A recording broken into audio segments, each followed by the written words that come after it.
বাংলাদেশ টেলিযোগাযোগ নিয়ন্ত্রণ commission BTRC সিদ্ধান্ত নিয়েছে একজন গ্রাহক সর্বোচ্চ 10টি মোবাইল ফোন সিম কার্ড নিতে পারবে।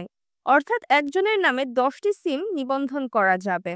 এর আগে জাতীয় পরিচয়পত্র, ড্রাইভিং লাইসেন্স, জন্ম নিবন্ধন সনদ ও পাসপোর্ট দিয়ে সব মোবাইল ফোন অপারেটর মিলিয়ে 15টি সিম নিতে পারতেন গ্রাহকরা। জানা গেছে বিটিআরসি 19 মে এক সভায় সিমের সংখ্যা কমানোর বিষয়ে সিদ্ধান্ত নেয়। এরই মধ্যে বিষয়টি অনুমোদনের জন্য মন্ত্রণালয়ে পাঠানো হয়েছে।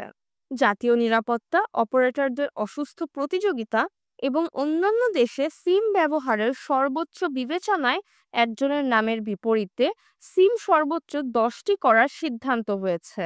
এছাড়া কমিশন তাদের পর্যালোচনায় জানতে পেরেছে এত সিম একজন গ্রাহক ব্যবহার করেন না। যাদের 15টি করে সিম রয়েছে তারা একসঙ্গে 5 থেকে 6টির বেশি সিম চালু রাখেন না। একজন গ্রাহকের বিপরীতে একাধিক সিম নিবন্ধন করার সুযোগ রাখার কারণ হিসেবে বিটিআরসি বলেছে, অনেক প্রবীণ ব্যক্তির আঙুলের ছাপ স্পষ্টভাবে পাওয়া যায় না। আরও জানা গেছে, প্রযুক্তি ব্যবহার করে দেশের নানা প্রান্তে কিছু অপরাধী চক্র জালিয়াতি করছে। অন্যদিকে বিভিন্ন সামাজিক যোগাযোগ মাধ্যমে অপরাধ বাড়ছে। এসব অপকর্ম ঠেকাতে বিটিআরসি এমন সিদ্ধান্ত নিয়েছে।